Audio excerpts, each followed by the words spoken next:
Deus. Sei que o pastor tinha esquecido meu nome. Dá até um frio na barriga. Eu falei, Senhor, eu estou tão sumido assim da igreja. Poxa, eu tive aqui ontem. Boa noite, meus irmãos. Paz seja convosco. Vocês estão bem? O que não está vai ficar até o final do culto. Vai dar tudo certo. Amém? Deus é bom, é uma fortaleza no dia da angústia. E Ele certamente conhece aqueles que confiam nele. Você é um desses. Nós confiamos no Senhor. Ele é o nosso Deus. Que bom que você entendeu que não havia de verdade nenhum outro lugar melhor para você estar esta noite, senão neste mesmo aqui, na casa do Pai, onde estamos livremente dando a Deus louvores. Que ambiente gracioso nós estamos vivendo aqui desde o início desta reunião. Deus habita no meio dos louvores do seu povo. Deus seja louvado, né? Um destaque especial para o Ministério de Louvor, que estava soltinho aqui, estava uma coisa linda, né? Deus seja louvado, muito, muito, muito. Queridos irmãos, no meu coração uma palavra de Deus para trazer para você, e eu gostaria muito que você fosse a um texto bíblico para que pudéssemos ler Zacarias capítulo 3. Está lá no finalzinho do Antigo Testamento, os últimos livros lá do Antigo Testamento, você vai encontrar o livro de Zacarias, tá bom? Zacarias.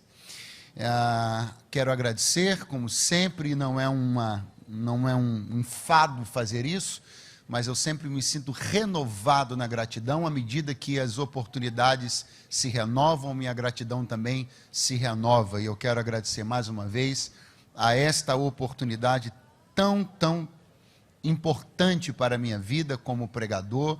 É uma oportunidade que valida meu ministério, homologa meu ministério, desfrutar da confiança da igreja a que faço parte, me autoriza em todos os lugares que eu vou pregar, isso me autoriza, então isso é muito importante. Eu quero agradecer a Deus, agradecer ao pastor Silas, agradecer ao pastor Odilton, pelo privilégio de poder estar ministrando hoje aqui, né? Pastor Odilton, que recentemente pregou na vigília aqui, eu estava aqui na primeira fileira. Foi forte, né, pastor Odilton? O senhor quer me desempregar dessa maneira, o senhor vai devagar, pelo amor de Deus. Aí não dá. Deus seja louvado, né? Coisa boa demais. Zacarias, capítulo de número 3.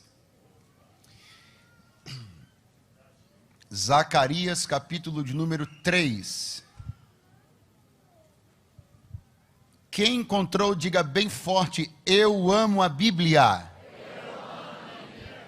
Está escrito, e ele mostrou-me o sumo sacerdote Josué, o qual estava diante do anjo do Senhor, e Satanás estava à sua mão direita para se lhe opor. Mas o Senhor disse a Satanás, o Senhor te repreenda, ó Satanás. Sim, o Senhor, que escolheu Jerusalém, te repreenda. Não é este um tição tirado do fogo? Josué, vestido de vestes sujas, estava diante do anjo. Então respondeu ao que estava diante dele, dizendo, tirai-lhe estas vestes sujas. E a Josué disse, eis que tenho feito com que passe de ti a tua iniquidade, e te vestirei de vestes finas. E disse eu, ponham-lhe uma mitra limpa sobre a sua cabeça. E puseram-lhe uma mitra limpa sobre a sua cabeça, e vestiram-no das roupas, e o anjo do Senhor estava em pé. E o anjo do Senhor protestou a Josué, dizendo, assim diz o Senhor dos exércitos, se andares os meus caminhos e se obedeceres a minha ordenança, também tu julgarás a minha casa, e também guardarás os meus átrios, e te darei livre acesso entre os que estão aqui. Quantos podem dizer amém? Eu tenho uma palavra de restauração para trazer ao seu coração esta noite. Esta que é uma das obras mais inerentes ao Evangelho. Esta que é uma das obras mais poderosas. Uma das obras que mais faz a gente ver que o poder de Deus é realidade. Que a palavra de Deus é realidade. Restauração. Esta capacidade que o Evangelho tem, esta capacidade que Deus tem de trazer de volta. Mesmo quando na nossa observação, na nossa análise, nas nossas sentenças, muitas vezes precipitadas, preconceituosas, a gente pode dizer, seja de nós mesmos, seja de outros, não tem mais jeito. do jeito que está, onde está, o tanto que desceu, no que se envolveu, a forma como as coisas estão, não tem jeito. Aí vem este evangelho, aí vem este poder, aí vem este Deus e prova para nós que não existe ninguém irrecuperável. Não existe lugar tão distante que a mão de Deus não possa encontrar alguém. Não existe sujeira tão entranhada que o sangue do Cordeiro não possa lavar. Não existe lugar tão escuro que a luz da esperança não possa entrar. Eu tenho uma palavra de restauração na noite deste domingo. Vim dizer a você: volte a crer que é possível Deus restaurar tua vida, teu ministério, tua casa, teus negócios, ainda que quebrados em centenas de pedaços. Ele me trouxe aqui para lhe dizer: eu posso colocar tudo no lugar. Quem pode dizer graças a Deus esta noite?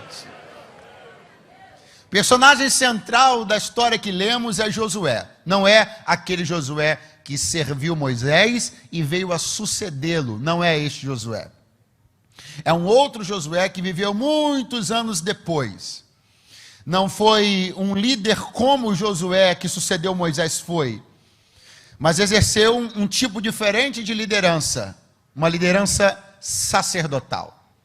Qual é o cargo de Josué dentro de Israel? Sumo sacerdote. Qual é o cargo? Existe na hierarquia ministerial bíblica um cargo mais alto do que esse, sim ou não? Não. Josué ocupava o cargo ministerial na hierarquia do Antigo Testamento mais elevada. Ele era um sumo sacerdote. Agora você precisa entender que esse texto que lemos, que é uma visão contada por nós, registrada por nós no livro do profeta Isaías, que, diga-se de passagem, é preenchido por muitas visões. E uma delas é esta do capítulo 3. É a quarta das visões de Zacarias, a visão do sumo sacerdote Josué sendo acusado. A coisa, ela é tão importante, ela é tão tremenda, a visão é tão significativa, que Deus fez questão de criar, de entregar a Zacarias uma visão muito elaborada. Você vai perceber que Zacarias não está num lugar qualquer. Ele está numa região celestial, e não vai ficar difícil você entender isso já já, mas eu lhe antecipo que ele está numa região celestial, onde está montada uma espécie de tribunal. Você vai perceber que os elementos e as figuras atendem a esse sistema, o sistema de um tribunal. Há alguém presidindo a sessão, há a figura do anjo, há a figura do acusador como uma espécie de promotor, e há ali a pessoa que está no banco dos réus, Josué. Agora, pastor, por que uma pessoa como Josué, um sumo sacerdote, estava numa situação tão embaraçosa como essa? E mais, porque Deus empreende esse nível de esforço? Porque Deus dá uma visão a um profeta? Porque Deus cria tudo isso? Não é difícil. O senhor acabou de dizer que ele é um sumo sacerdote, é uma figura que Deus não descartaria. É verdade. É uma figura sobre quem Deus empreenderia esforços para recuperar. É verdade. Mas se você se lembrar e considerar exatamente o momento onde essa história está sendo contada, aí isso vai ganhar um sentido ainda maior e mais amplo. Por quê? Porque nós estamos falando de um recomeço para toda a nação de Israel. É o retorno do cativeiro. Quem está me ouvindo, diga amém. É o retorno do cativeiro. Eles voltaram para Jerusalém. Você vai ler na Bíblia que três principais caravanas, lideradas por 3 grandes homens de Deus, voltaram do exílio para Jerusalém com 3 missões distintas. A caravana de Zorobabel tinha a missão de edificar o templo. A caravana de Esdras, liderada por Esdras, tinha o serviço de reorganizar a liturgia, trazer de volta as pessoas, até mesmo a leitura da palavra, até mesmo o idioma que já estava sofrendo alterações e se perdendo na boca de alguns. Caravana de Esdras. A caravana de Neemias, a reedificação dos muros, a organização política. Essas 3 caravanas obedecem a uma grande reestruturação que Deus está provocando, em cumprimento à sua própria palavra, porque ele disse: eu faço a ferida, mas eu vou ligar, eu vou cuidar, para que o povo que eu permiti entrar no cativeiro, eu mesmo os reintroduzo em Jerusalém, e vou cuidar para que fique tudo bem no final, vou cuidar de tudo. E dentro deste processo, onde Deus está cuidando de tudo, tem uma coisa que precisa funcionar. E para esta coisa funcionar, existe um homem que é uma peça-chave para que ela funcione. Quem é? Josué. Porque ele é o homem que no momento do retorno do cativeiro, ele é o sumo sacerdote. Porque seu pai fora sumo sacerdote. Porque seu avô fora sumo sacerdote. Seu pai que fora um sumo sacerdote, que não chegou a ter o privilégio de voltar para Jerusalém. Seu pai que morreu durante o exílio da Babilônia. Uma história que só não é mais triste, talvez, do que a história do seu avô.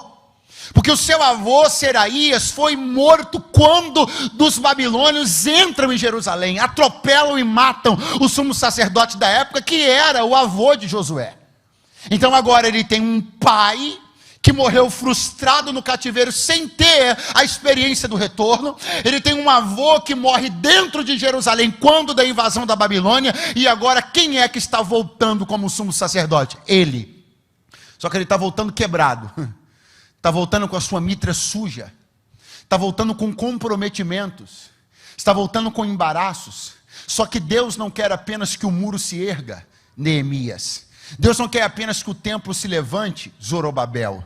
Deus não quer apenas que a liturgia se restaure, Esdras. Deus quer que o fogo arda no altar.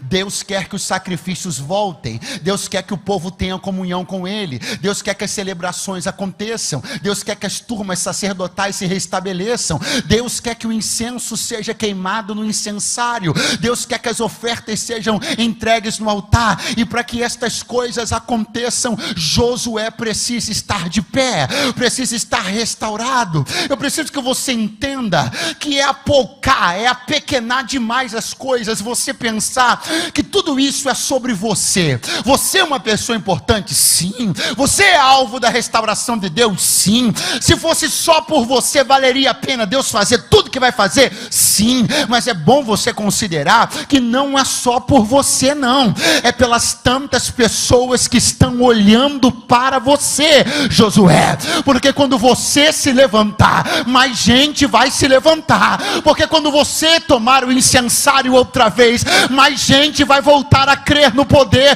da oferta e da adoração. Alguém entrou aqui esta noite pensando que é só sobre você, mas eu vim lhe dizer, não é só sobre você não. Tem uma fila invisível atrás, e quando Deus tocar em você, Deus vai tocar em mais alguém. Quando Deus levantar você, Deus vai levantar mais alguém.